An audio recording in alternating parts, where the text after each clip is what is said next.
The Chiefs are going to be without Rashee Rice, and I'm here to tell you it's going to be okay. Matt's going to tell you whether he agrees with me or not today on Locked On Chiefs. From the land of the free and the home of the Chiefs, this is the Locked On Chiefs podcast. Welcome back, everybody. We're brought to you today by PrizePicks.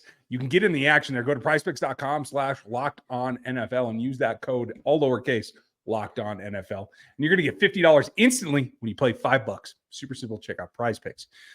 We have some prizes. All of them seem to be last place to me today. We're going to go through that. This is Matt Derrick from ChiefsDigest.com. If you don't know him yet, you missed last night's live stream and you haven't been here every week for the last 4 years. So it's Wednesday. It's Matt. Welcome into the show. I'm Ryan Tracy, the founder of Rogue Analytics and Performance Consulting, NFL33.com, and RGR Football. We are going to get into it after we thank you for making us your first listen and subbing to this channel and getting on the podcast feed at Spotify, at Apple, at wherever you want, and getting on the text line at 816-357-8781. That's where locos hang out, and that's where you get all the freshest information, so check that out as well. Check out another Locked On show for your next one. We have plenty to cover here as the Chiefs go into the bye. What do they look like? Where do we sit? That's coming up later in the show. Also, will this keep working the way it is right now? What has to change? That's coming up next. But we start with the topic of the day. No amount of rest or ice or compression or elevation, the protocol known as Rice, is going to work right now for Rashee. He is going to miss the regular season. I'm going with the reports that say it's a 10 to 12 week injury. That puts it right at the edge of the regular season for me, man. That corroborates the experience that I've had in strength and conditioning. It's generally about that for a non-ACL PCL. A lot of information has come out from multiple sources. It looks like the ACL is intact for Rashee Rice. It looks like the PCL is intact. MCL seems to be good as well. And I've seen no mention, unfortunately, yay or nay, about a meniscus tear, which sometimes accompanies these injuries. It's all LCL. Do you know more than I do? And am I crazy for feeling optimistic that that's all it is?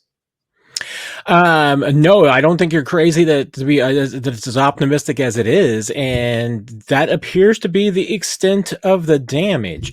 There's some technical jargon about some. I have not heard it officially from anyone with the Chiefs. I know it's been speculated that there might have been something as far as connected with the hamstring that may have also been involved. But the only thing that I've heard officially is that, yes, there was the LCL tear. Everything else was intact. And how long it's going to be, I mean, typically what I've been hearing is that it is going to be the season, that probably not much of a chance to come back for the postseason. If there is a chance, you've got two receivers with Hollywood and Rashee. What I'm hearing is that there's a lot more optimism that Hollywood could be back for the postseason than there is for Rashee. I mean, I suppose that we're saying there's a chance, but it's not a super optimistic chance. Yeah, thin is a good way to put it. And obviously, Hollywood was injured earlier in the season, has more time to recover, had a surgical procedure before that. So that does make sense. Whether or not he's able to return, I take a step back from this and I think about what this means for his career, and not just this run towards a three-peat, but what happens next season and the season after that. And does he get extended? And how does that all come to play? Receivers with significant knee injuries generally, I think, see a degradation earlier in their career than they generally would have previously. I don't see this as a major knee issue, though.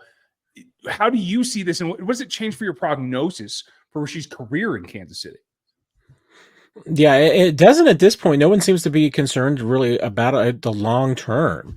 And, really haven't gotten in and haven't heard anyone specifically talk about when would be his next availability. Whether this would be, hey, this recovery time includes everything that he needs, and then after that, he's going to be free to go. So, that there's 100% likelihood that by June he's ready for OTAs. I mean, I haven't gotten anybody to talking about that timeline specifically and saying, yeah, I mean, he's going to be 100% by then. There's no concerns about the 2025 season. We'll see how all that plays out. I mean, that would be my expectation. I mean, for an injury like this, you certainly wouldn't think that the recovery time, along with rehab and surgery and everything, would be, what would that be timeline for me, Brian? I mean, that are 4 months, that'd be 8 months. I mean, no, I mean, it certainly shouldn't be that long. So, and if they're certainly talking about the likelihood, well, not the likelihood, but at least the stray possibility of him having, any chance at coming back during the postseason, then that would at least open you up that, hey, he should be available by the beginning of OTAs. So, as far as next season goes, I think the only real concern for me would be simply that anytime you have a significant layoff from an injury like this, it's the how much and how strong are you in year one coming back? How much will Rashee be in 2025? Will he be 100% of Rashee Rice? Will he be 80%? What is it? I certainly get the sense that for an injury like this, and these are rarer than ACLs, so there's not as much probably data on it. And and once again, you'll get the caveat that every tear is different. But, once again, I mean, that's the bigger question to me, is just how much will he be himself in 2025? Or are you talking about this being a, hey, he'll be 80-90% of himself next season. It's not going to be until 2026 when you really see 100% of Rashee Rice back. I've been through this before, not from a physical therapy standpoint, but from a strength conditioning standpoint, which then obviously has to complete PT first.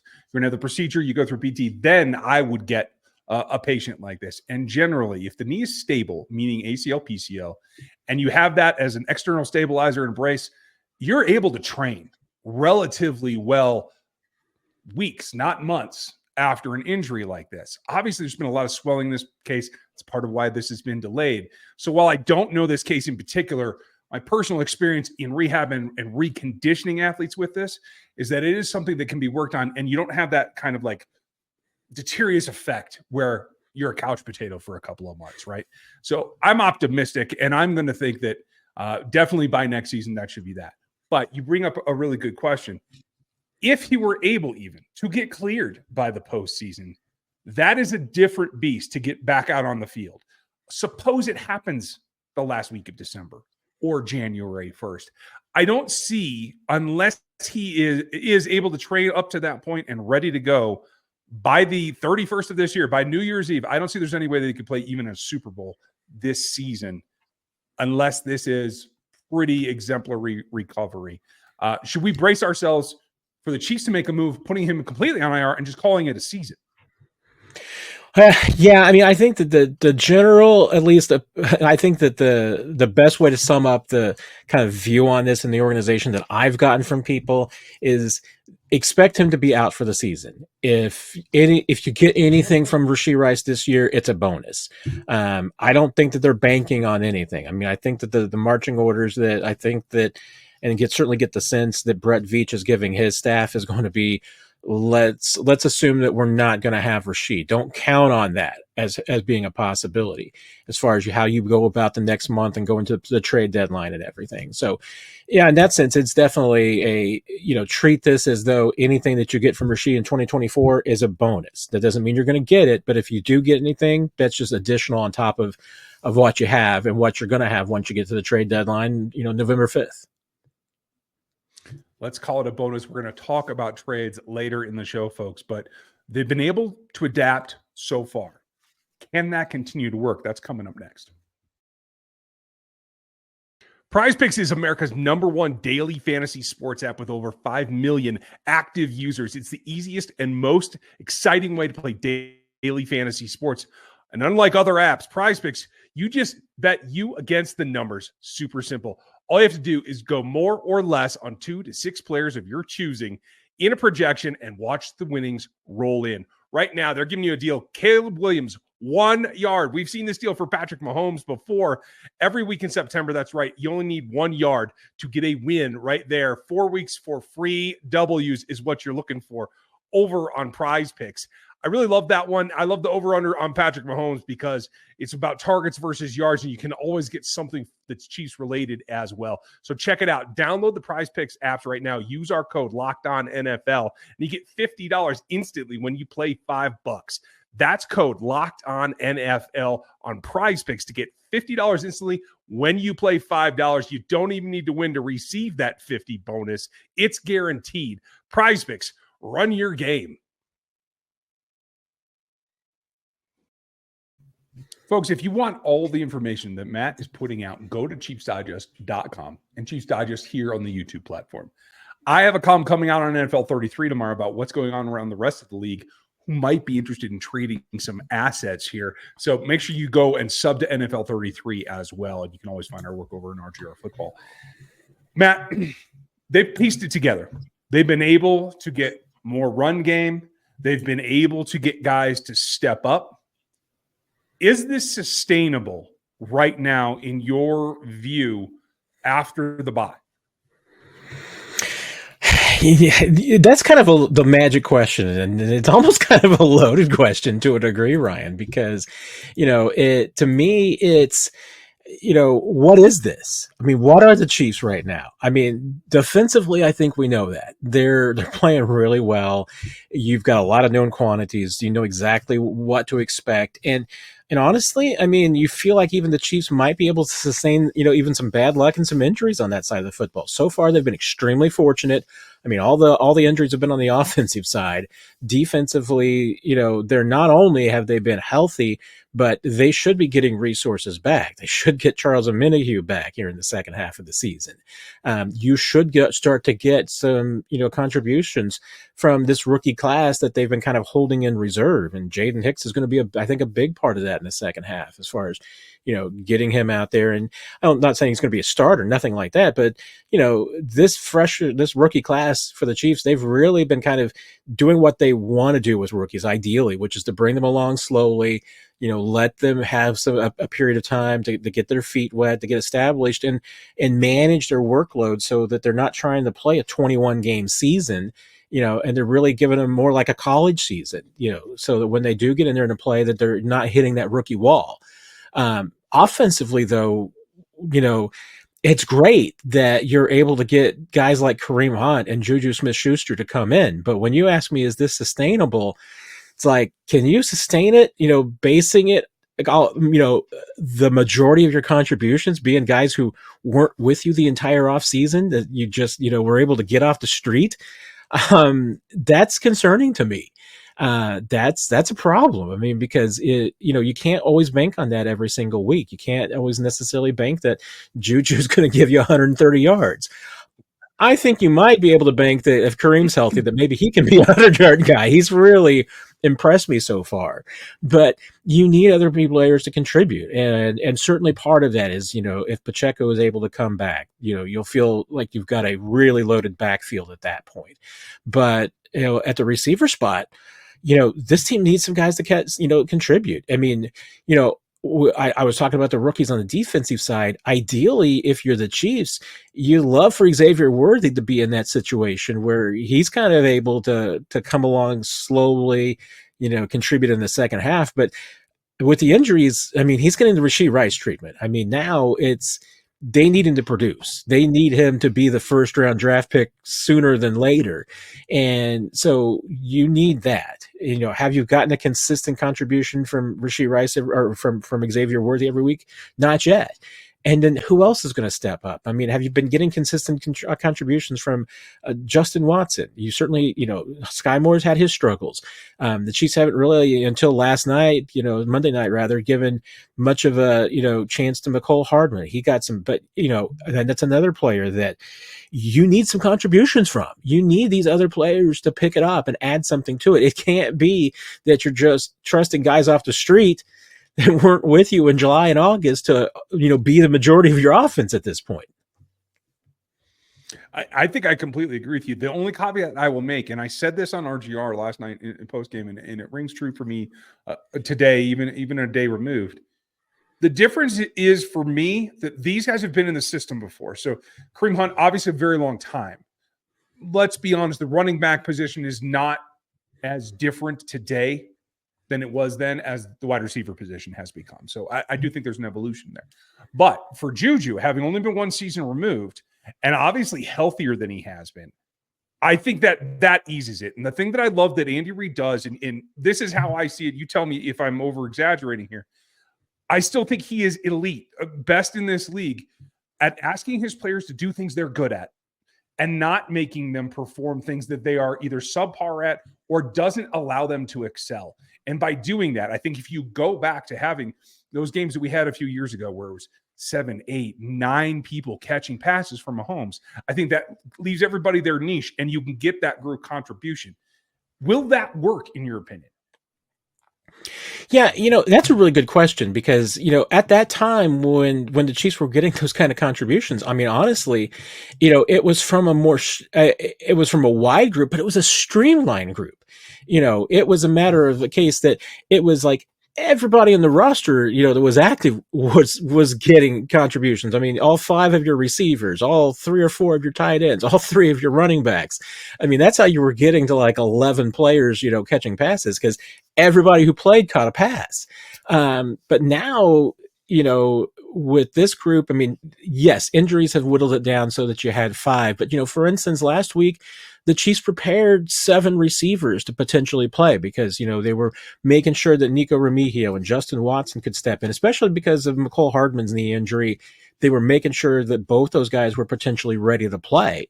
I mean, honestly, if Sky's not going to play, you got to think that one of those guys needs to step up and, you maybe need to use some practice squad elevations to see what you've got. And that, once again, it broadens the pool though, because now if you're preparing 7 or 8 players each week to get ready, are you taking away reps and snaps that really enable all of that group to really focus on the game plan to get to work that everybody needs?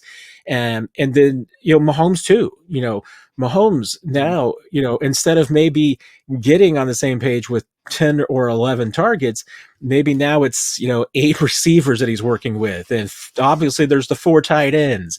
And then you throw in 3 or 4 running backs. Now all of a sudden we're talking like 15, 16 guys, as opposed to maybe 11. And, is then spreading out snaps to, 3, 4, 5 extra targets. Is that diluting the number of reps that everybody's getting that then, hurts the chemistry? That's where I think that's the real challenge. And, and maybe the Chiefs are getting there. I mean, that's a question that, has been asked. I mean, there's some smart people who've asked that question over the last couple of years, in the last couple of seasons that, do the Chiefs have just too many bodies? It's a little bit of the, if you have 2 quarterbacks, you have none. If you have 7 receivers, do you have none? And maybe that's been the situation for this team. It certainly seemed like this past week, they tried to streamline it a little bit. I mean, they only had 5 receivers and honestly only really played 3.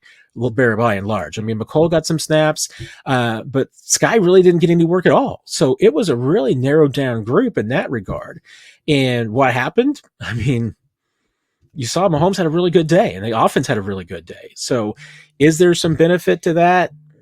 Potentially. I mean, and so maybe there's a little bit of addition to subtraction this year that maybe, by paring down the skill group a little bit, you're allowing Mahomes to have more time to build that chemistry, especially since you've got, some new faces and some guys that just need some refreshers. I mean, you mentioned it. I mean, Juju is a high IQ receiver, so he's able to retain a lot of what he had. He's able to pick up the new stuff quickly. And like you said, I mean, Kareem, from the running back standpoint, that's an easier position to pick up. But once again, there hasn't been a lot of changes since the last time he was here. Yeah, hopefully that helps. I personally feel addition by addition is the way to go. Where are the Chiefs at in a couple of key positions? That's coming up next.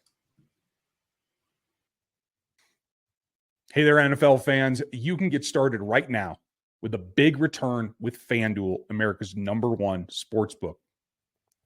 Takes the life out of your middle there. And so when you have that hunch in the middle of a ball game or in the middle of the day on a packed Sunday with a full slate, you can check the latest stats, check out the live play-by-play, and get that so deep into the game that you can make your decisions and go on the same page to place your bets. Makes life super simple. You'll get started with $200 in bonus bets guaranteed when you place your first $5 bet. It's over at FanDuel.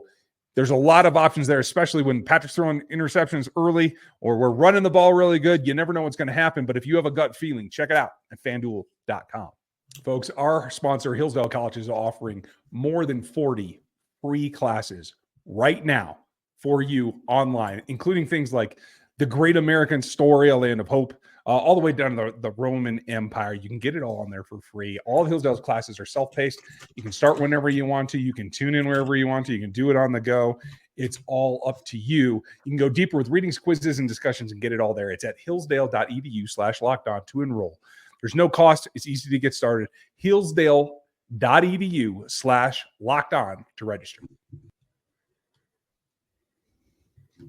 Matt, there's a lot that goes into making a championship roster, and the bye week is the perfect week to take stock. With all of this that we've already discussed tonight, the big question this week is going to be a couple of things that can help this next stretch, especially given that the bye is so early.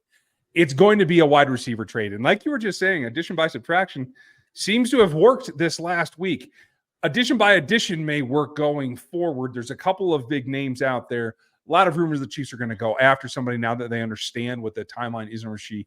Do you think that that's the best thing for them to do, to go try to trade for a veteran receiver that can come in and try to take some of that workload? Or do you think they're better off with the guys that they have in-house?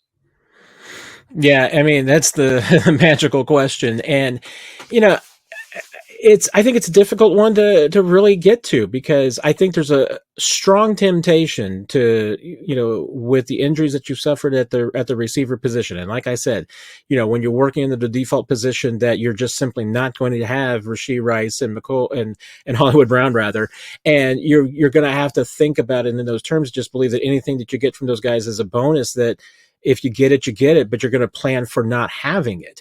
But once again, I mean, you look at the acquisitions that the Chiefs made the last couple of seasons, and remember, I mean, when they made the Kadarius Toney trade, that was the philosophy was anything you got from Kadarius that year was going to be a bonus. But you were trading for the extra years of team control and team affordability. And it didn't work out the way the Chiefs wanted. But would going out and finding the 2024 version of Kadarius Toney, which is, a former first-round draft pick or a player who had a great rookie season, who is now, worn out their situation, moving on to a new place. My colleague Nick Jacobs over on the 41 is the Mike podcast, his guy fits in that situation as Romeo Doubs. Is that the kind of player that could come into the Chiefs? Well, it would make sense if you're looking for a player, with team control in the next few years, and anything that you get this season's, gravy. But you're not looking for gravy. You need mashed potatoes. You need some country fried steak. And so who can give you that protein? Who can give you that meat that you need? And Andy Reid, once again, I think we talked about this last week. I think really eloquently kind of laid it out when he was asked, what the challenges were with coming into his offense mid-season and why it's such a challenge. Having familiarity with the offense is a huge benefit. And yeah, you've got to be a smart player too. But, having some familiarity with the West Coast offense, and particularly Andy's version of it, is huge. That's why I think that if the Chiefs are looking for anybody, they're looking from a very small pool. They're looking for players who have been here before. So that's a pretty small group anyway. I think the poster child of that would probably be a guy like Demarcus Robinson. We'll get to why that might be a challenge in a second. But, somebody who played for Doug Peterson, played for Matt Nagy. And there's a couple of other coordinators. Obviously the Giants would be another place when you got Kafka and Dable. That's another kind of offshoot of the Andy Reid tree. So, receivers who have been there could come in and pick this up somewhat easily. At least it would just be a couple of minor variations, picking up the terminology. That would be the challenge. So there's places and there's pockets of players you could look at. But when it comes to the cost and what are you willing to invest, remember the Chiefs have $4.2 million in cap space and limited options for really creating any additional space. And remember too, the Chiefs really don't want to add anybody. I mean, from a cost standpoint, because they've got other things that they want to pay for. They would rather pay the players that they have now than to bring somebody else in and add them to the mix. Because if you're trying to acquire a player, for instance, that's got additional years on their contract and they've got more money due them into the future, you're taking away money that you're planning and trying to spend on Trey Smith, on Nick Bolton, on Trent McDuffie, on George Karlaftis. I mean, there's 4 players right there that I think the Chiefs would rather keep rather than paying somebody who's not on the team. So that's one challenge. I mean, but once again, I mean, I mentioned DeMarcus Robinson. Well, his base this year is $5 million. Even at a prorated version for half a season, it'd be 2.5. That would be most of the remaining cap. So that's a challenge. I mean, and I know Amari Cooper's a popular possibility that people talked about because his base salary is so low. But again, that comes into how familiar would he be with the offense? What contributions could he make immediately? I think that's going to be the really hard thing for Brett Veach and his staff is, I mean, you're almost looking for a needle in a haystack, as far as a player that's got the skill set that you need, the intelligence that you need, the background and the offense that you need at the cost that you need. I mean, you start narrowing it down. I mean, there might only and then when you're talking availability, you need to have a team that wants to be a seller. You add that in, there might only be one guy in the league, maybe 0, that fits your shopping list. That's the hardest part. And my thought is, I don't want an experiment. I don't want to take another chance. This is 3-peat territory. This is significant injuries at this position to put the 3-peat at risk. So next year doesn't matter to me. If they have to cut bait and they have to give up draft capital, and you know how I feel about the draft, I would never do that purposely, other than the fact there's a potential to make history. So it comes down to just that decision, Matt. Do you think they do something during this bye week to get some kind of acquisition done? I'm very skeptical that they're going to do anything with the bye week. I think if anything gets done, it's probably going to be closer to the trade deadline, November 5th. Part of it right now also is supply and demand. I mean, there's a couple of players that are out there. I mean, the most obvious one's probably a Devontae Adams. That's not in the Chiefs' range. That's not in their price range. And even if they were, I've been told that there's not a chance in the world that the Raiders would send Devontae Adams to the Chiefs. So, but you look at what the Raiders are supposedly asking for. I mean, that's the thing, is that's the price now. Nobody seems to be interested at that price, but you get closer to November 5th, prices are going to drop, because what's going to happen? More teams are going to fall out of the playoff race. There's more teams that are going to be sellers. There's going to be more supply. We'll see what there's not going to be much demand. I mean, teams typically, most teams are like the Chiefs in the same situation, which is that normally a receiver's not going to come in and be able to make a huge impact because it's just too difficult to pick up an offense at midseason. So I'm not saying that can't happen, and it hasn't happened, but it needs the right player and the right fit. And I mean, and to your point, Ryan, the Chiefs are also hypersensitive to the culture of the locker room. They're not interested in bringing in anybody that's going to be disruptive to the chemistry of that group, because they feel like that's one of their intangibles. They don't want somebody to come in that's going to be disruptive to that and take away what they think is a huge advantage, which is a locker room that's united and ready to go for a 3-peat. I think that's smart. Let's see how it works out now. And I agree with you.